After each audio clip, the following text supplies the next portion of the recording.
ሂድና እንደዚህ አሁን ማለት ሰው ሲሰድብህ የተሰደብከው ስድብ አንተን እንዳይነካ አድርገህ አስበው። ሰው ሲመርቅህም ላንተ ክብር እንደማይጨምርልህ አስብ። ለዚህ እኮ ነው አንድ አባት አህያ አላቸው፣ ኧረ በጣም ይቅር በለኝ የአህያ ያህል ክብር የለኝም አሉ።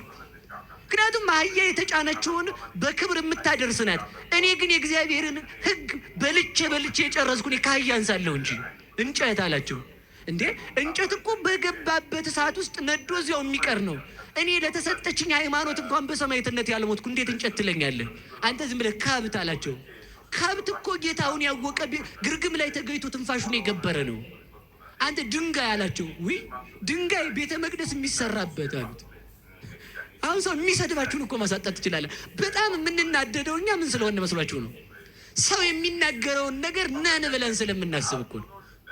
ሰው የፈለገ ነገር ቢል ማድረግ ይችላል ባለው ነገሩኝ እንጂ አይችልም። አይደለሁም እኮ ነው መልሱ። እንደው አሁን እንዲሁ ተመልከቱ የቱን ያህል ብንስ ቅዱስ ዮሐንስ አፈወርቅ